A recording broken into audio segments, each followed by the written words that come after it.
अखिलेश यादव से क्या हो गई बड़ी चूक? क्या यूपी में संकट में है विपक्षी गठबंधन इंडिया? सपा के 16 प्रत्याशियों के ऐलान से बदल गए समीकरण? क्यों कांग्रेस के खेमे में बढ़ गई है हलचल? सेट है बीजेपी का प्लान? अब कैसे बचेगा इंडिया? नमस्कार, मैं हूं संजीव चौहान और आज बात 2024 की सियासी बिसात पर। राम मंदिर निर्माण के बाद मोदी की गारंटी के सहारे बीजेपी की मजबूत मोर्चाबंदी के दरमियान दरकते विपक्षी एकता के मंच इंडिया को यूपी में लगने वाले सबसे बड़े झटके। अब चुनावी साल है, बस तारीखों के ऐलान का इंतजार।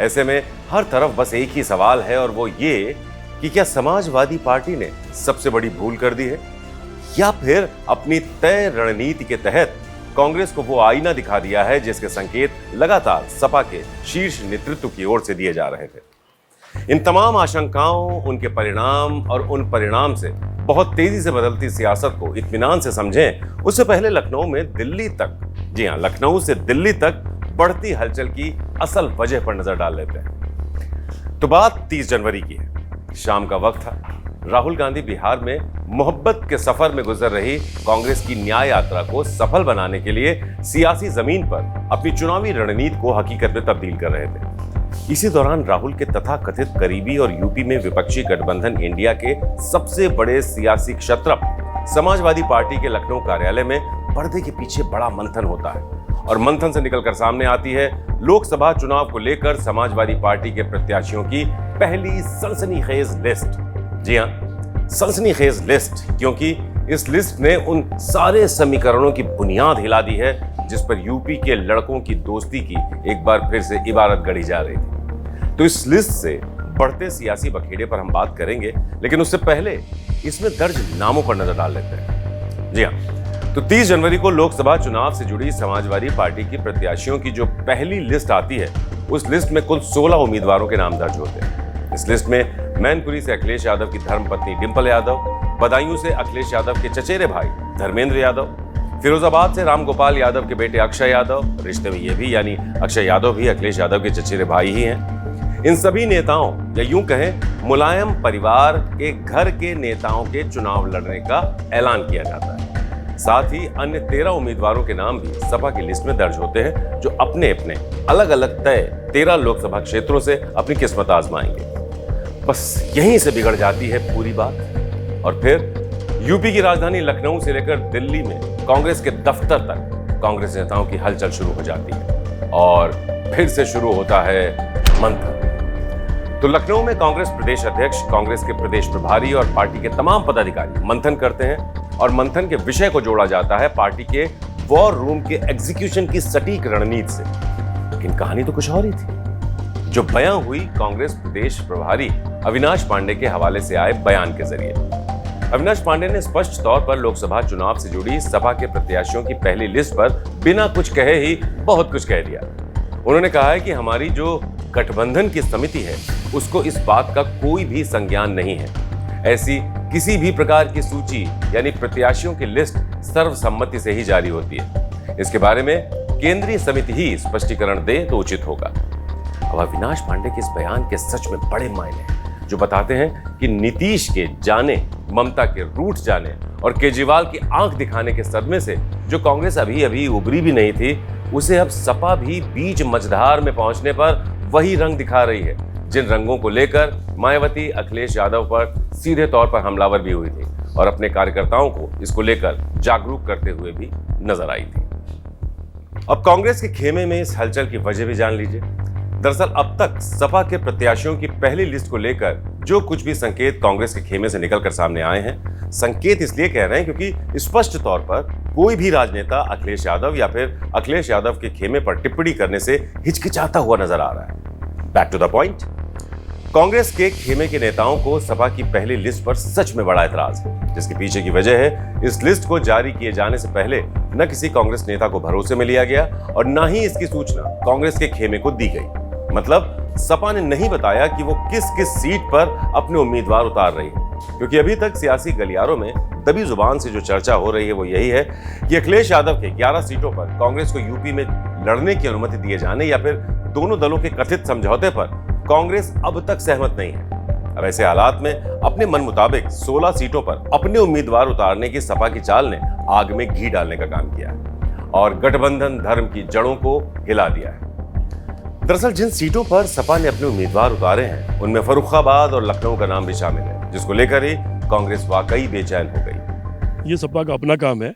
हमारी तरफ से एक कमेटी बनी हुई है जिसमें 2 पूर्व मुख्यमंत्री हैं, वासनिक साहब हैं, मोहन प्रकाश और सलमान खुर्शीद जी हैं। वो लोग बातचीत कर रहे हैं। अभी उनकी तरफ से हमको कोई सूचना नहीं मिली है कि कोई सीट फाइनल हुई है। जब तक हमारे यहाँ सूचना वहाँ से न मिल जाए तब तक हम इस पर कोई प्रतिक्रिया व्यक्त नहीं कर सकते। क्योंकि लखनऊ और फर्रुखाबाद ये वो लोकसभा क्षेत्र हैं जिन पर कांग्रेस की नजर बहुत पहले से ही थी और इसकी वाजिब वजह भी। चलिए सबसे पहले लखनऊ की बात कर लेते हैं। तो लखनऊ उत्तर प्रदेश की राजधानी है, जानते ही हैं, और इस सीट पर इंडिया में शामिल जिस दल का भी नेता चुनाव लड़ेगा उस दल की स्थिति को सांकेतिक तौर पर ही सही मगर मास इंपैक्ट से जोड़कर देखा जाएगा। तो ये तो लखनऊ की बात हुई।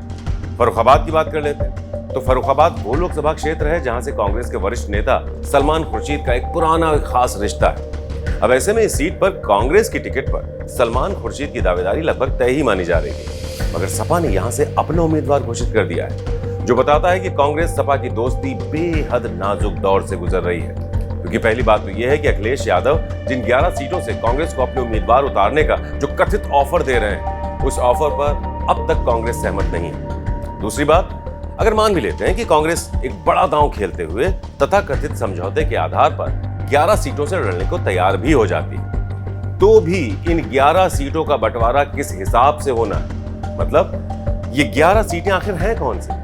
क्योंकि 16 सीटों पर तो सपा ने अपने उम्मीदवार इंडिया के तय हुक्मरानों के बिना किसी चर्चा के, बिना किसी सहमति के, बिना किसी सूचना के उतार दिए। अब ऐसे में कांग्रेस के खेमे के संकेत तो यही कह रहे हैं कि राजनीति का ये तरीका गठबंधन धर्म का नहीं बल्कि हठ धर्मिता का है। पार्टी ने अपने पीडीए नारे के तहत 16 प्रत्याशियों की सूची वो जारी कर दी है। समाजवादी पार्टी भारतीय जनता पार्टी की जन विरोधी सरकार को हटाना चाहती है। हमारा लक्ष्य भारतीय जनता पार्टी को हराना है, हटाना है इस देश की सरकार से। कांग्रेस इंडिया गठबंधन में समाजवादी पार्टी के साथ है। उत्तर प्रदेश में समाजवादी पार्टी बड़ा दल है। हमने बड़े दिल के साथ कांग्रेस से समझौता किया है, कांग्रेस को सीट देने का फैसला किया है और ये वो 16 सीटें हैं जिन पे समाजवादी पार्टी के प्रत्याशी भारतीय जनता पार्टी को हरा देंगे। ये निश्चित रूप से समाजवादी पार्टी जानती है, इसलिए जीतने वाले प्रत्याशियों की सूची समाजवादी पार्टी ने जारी कर दी है। आने वाले समय में दूसरी तीसरी सूची भी जारी होगी। कांग्रेस से नेतृत्व से समाजवादी पार्टी की लगातार बातचीत चल रही है और कहीं कोई मतभेद नहीं है। समाजवादी पार्टी ने अपनी सूची जारी की है, कांग्रेस भी जल्द अपनी 11 प्रत्याशियों की सूची जारी करेगी। यूपी में इंडिया के सहयोगी दलों में बिगड़ता तालमेल गंभीर मसला है, क्योंकि सच तो यही है कि इन दोनों दलों के बीच अब तक कोई भी तालमेल बना ही नहीं था। दरअसल यूपी में सीटों के गणित को सुलझाने के लिए सपा और कांग्रेस के नेता तमाम बैठकें कर चुके हैं, सीट दर सीट आकलन कर चुके हैं, मगर अभी तक सीटों के बंटवारे से जुड़ी ऐसी कोई सर्वमान्य तस्वीर सामने नहीं आई है जो दोनों खेमों की दोस्ती के वजूद पर बनाई जा रही भरोसे की इमारत के सियासी कैनवस में सटीक बैठती हो, फिट बैठती हो। क्योंकि कांग्रेस का खेमा गाहे बगाहे 2009 लोकसभा चुनाव के परिणामों के आधार पर उन 20 से ज्यादा सीटों पर अपनी दावेदारी पेश कर रहा है, जहां तब यानी 2009 में कांग्रेस ने 2014 और 2019 की तुलना में बेहतर प्रदर्शन किया था। लेकिन अखिलेश का रुख साफ है कि वो कहते भी आए हैं कि किसी भी सीट पर उम्मीदवार का फैसला इसी बात से होगा कि उस सीट पर किस दल का उम्मीदवार मजबूत है। बहरहाल यूपी में सियासत तेज है। ऐसे में राम मंदिर निर्माण के बाद बीजेपी जनता के बीच सीधे तौर पर साफ संदेश दे रही है कि हम जो कहते हैं वो करते हैं, और जो करते हैं वो चीख चीख कर बताता है कि मोदी की गारंटी ही हकीकत है और बाकी सब कुछ महज एक फितूर। बीजेपी का खेमा जनता के बीच पहुंचकर अपनी नीतियों के प्रचार के साथ साथ स्पष्ट तौर पर यह भी इशारा कर रहा है कि ऐसा बिखरा हुआ गठबंधन उसका मुकाबला करेगा भी तो कैसे। वैसे भी बीजेपी की जिस कथनी और करनी से जुड़ी हकीकत और उससे संबंधित भविष्य के दुष्परिणामों को लेकर देश को जगाने निकला था यह गठबंधन, उस गठबंधन के तो चारों पाए ही अब डगमगाते दिखाई दे रहे हैं। बहरहाल कहा जा सकता है कि ऐसे माहौल में एक उम्मीद अखिलेश यादव ही हैं, क्योंकि अब यूपी में अखिलेश के रुख पर ही कांग्रेस का भविष्य, यूं कहें इंडिया का भविष्य निर्भर नजर आ रहा है।